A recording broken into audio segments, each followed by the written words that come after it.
अस्सलाम वालेकुम जनाब। आज कल रमज़ान है और हर घर के सामने रोज़ाना के 10 से 15 बंदे आते हैं और आके कहते हैं कि आपकी जो ज़कात है वो हमें दे दें।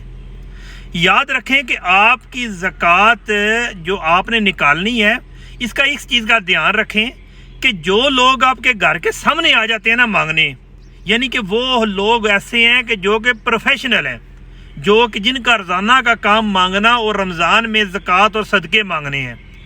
अगर आप अपने इर्द गिर्द घरों को देखें ना, तो किसी की बेटी की शादी होने वाली है, किसी के जनाब ये घर में खाना नहीं है, किसी के कोई बीमारी के में मुब्तला है।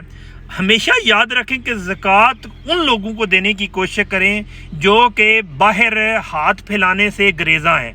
सबसे पहले वो लोग ढूंढें। उससे पहले अपने करीबी रिश्तेदार जिनको आप अहमियत नहीं देते, क्योंकि हमारे एक सोसाइटी का हिस्सा बन चुका है कि जब कोई अमीर हो ना, उसका रिश्ता बेशक आपके कोई मामू का कोई दोस्त है तो वो कहेंगे कि ये हमारा रिलेटिव है, ये हमारा वड़ैज फैमिली से तल्लक रखता है, ये हमारा गुजर फैमिली से तल्लक रखता है। और जो आपका जो सक्का चच्चे का बेटा हो गया या चचा हो गया या कोई करीबी रिश्तेदार है ना, जो कि गरीब है और हस्बे जो है ना साहब इस्तात है, उसको जब कहें ना तो जनाब बड़ी ना हकारत की नज़र से जनाब आजकल हमारी जो सोसाइटी का हिस्सा है कहते हैं यार हमारा रिश्तेदार है, कोशिश करते हैं उसे हट जाए कि हमें तारफ़ ना कराना पड़ जाए।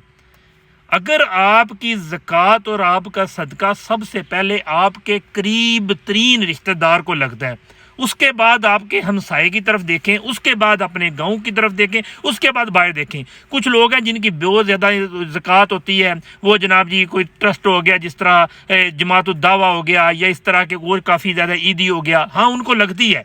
लेकिन सबसे पहले उन लोगों को तो बड़े बड़े बिजनेसमैन भी देते हैं, लेकिन आपकी ज़कात के हकदार सबसे पहले आपके करीबी रिश्तेदार, उसके बाद आपके हमसाये। आपका ये काम है कि इर्द गिर्द देखें कि कौन बंदा किस तरह से गुजारा कर रहा है, उसके बाद आपका गांव, फिर साथ वाला गांव और फिर शहर की तरफ जुड़ें, आपकी ज़कात उधर ही कवर हो जाएगी। याद रखें कि जो लोग आते हैं आजकल, कोई भी मांगने वाला आ रहा है तो वो कहता है कि मुझे 500 1000 से कम ना दो जनाब, आज का रमज़ान है। और यार उन लोगों की जब जेब में शाम को देखो तो 15 20 30 हज़ार रुपया आज का रमज़ान में होता है, लेकिन जो वो बंदा है जो रोज़े रखने से कासर है, आप देखें लोगों के डेरू पे जाएं जहाँ पे 10-10 हज़ार तनहा पे लोग काम कर रहे हैं, नौकर, उनका कैसे गुजारा हो रहा है, वो कर्ज़ई है, उनका कर्जा उतारो। इस तरह के मामलात में अपनी ज़कात को खर्च करो। फी मान अल्लाह।